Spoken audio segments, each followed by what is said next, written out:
Welcome to The Explainer. So, if you were paying any attention at all to the crypto boom of the early 2020s, the spectacular rise, and the absolutely devastating multi-billion-dollar crash of Sam Bankman-Fried and FTX definitely dominated your feed. But today, we're going to look right past the hype. We're going to break down exactly how an $8 billion house of cards was built, justified, and ultimately destroyed. To really grasp the gravity of this whole mess, we've got to anchor ourselves with the stark, unforgiving words of the federal judge who ultimately decided Bankman-Fried's fate. Judge Lewis A. Kaplan did not mince words at sentencing. He famously compared him to a thief who takes his loot to Las Vegas. You see, this wasn't just a story of a business failing because of market volatility. At its core, this was a massive misappropriation of funds. Here's our roadmap for the explainer today. 1. The crypto wonderkind. 2. The effective altruism philosophy. 3. The secret Alameda backdoor. 4. The house of cards falls. And 5. Judgment and 25 years. All right, let's jump right into Section 1. The crypto wonderkind, from Jane Street to a $32 billion empire. Bankman-Fried's journey was basically a masterclass in acceleration. He took this incredibly prestigious physics and math background from MIT, and he leveraged it into a highly lucrative role as a quantitative arbitrage trader at Jane Street Capital. But traditional finance just wasn't fast enough for him. So he took those high-frequency trading skills and plunged headfirst into the completely unregulated crypto boom. He founded the trading firm Alameda Research in 2017, and then, just 2 years later, he launched the FTX exchange. And the growth here was just astronomical. By early 2022, FTX had achieved a staggering valuation of $32 billion. They were absolutely dominating the market. We're talking Super Bowl ads featuring Tom Brady and Larry David, naming rights to the Miami Heat arena, and massive venture capital flowing in from heavyweights like Sequoia Capital and SoftBank. To the outside world, FTX looked like an unstoppable juggernaut. But what's really wild is the jarring contrast between his carefully crafted public image and the reality of what was actually happening behind closed doors. Publicly, he sold this image of extreme humility. He was the frugal founder sleeping on beanbags in the office, maintaining a strict vegan diet, seemingly uninterested in personal wealth. But the private reality was drenched in Caribbean luxury. He was living in a $35 million penthouse in the exclusive Albany resort in the Bahamas, shared with his inner circle.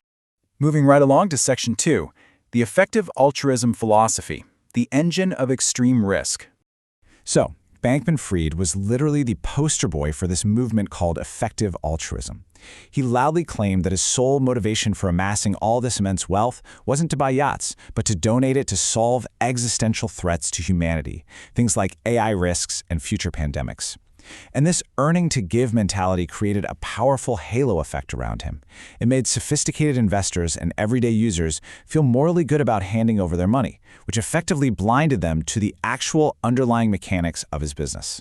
Now, you might be wondering, how on earth do you justify risking billions of other people's money? Well, he did it by applying a strict mathematical expected value calculation to morality itself. In his view, accepting massive, potentially ruinous financial risks was perfectly justified if the hypothetical upside for humanity was big enough. So traditional risk management just became an afterthought, right? Because the ends theoretically justified his extremely risky means. Which brings us to Section 3, the secret Alameda backdoor, the mechanics of an $8 billion fraud. Listen, this wasn't just some sloppy accounting error, it was literally hard-coded right into the system. A custom backdoor exempted Bankman-Fried's hedge fund, Alameda Research, from FTX's normal auto-liquidation rules. This effectively handed Alameda a secret, infinite line of credit using customer money. And to make the balance sheets look somewhat normal to the outside world, they used FTT, which is FTX's own highly illiquid native token, as collateral. It was circular logic masquerading as financial security. So with this infinite line of credit cracked wide open, we've got to ask the ultimate multi-billion-dollar question. Where did all of those stolen customer funds actually go? Well, the money was funneled everywhere. It went into high-risk venture capital investments across the whole crypto ecosystem. It plugged massive gaping holes created by Alameda's own bad trades. It bought up lavish real estate, like that $35 million penthouse we mentioned earlier. And critically, over $100 million was pumped right into political donations to try and purchase a favorable regulatory environment in Washington. It was an incredibly calculated political strategy, and it was completely neutral to ideology. Bankman-Fried spent over $100 million playing both sides of the aisle. He gave tens of millions publicly to Democratic candidates, positioning himself as a left-leaning philanthropist. But meanwhile, he secretly routed tens of millions via straw donors like FTX executive Ryan Salame straight to Republican PACs.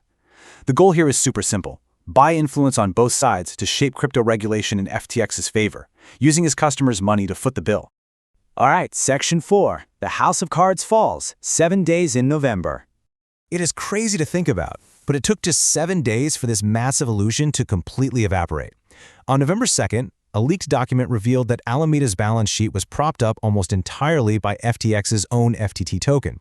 Just 4 days later, Binance announced they were dumping their holdings, and that triggered a catastrophic panic. A staggering $6 billion bank run forced FTX to halt withdrawals entirely, and by November 11th, the $32 billion giant filed for bankruptcy. The whole thing unraveled in a flash. And the absolute smoking gun in all of this emerged during his criminal trial.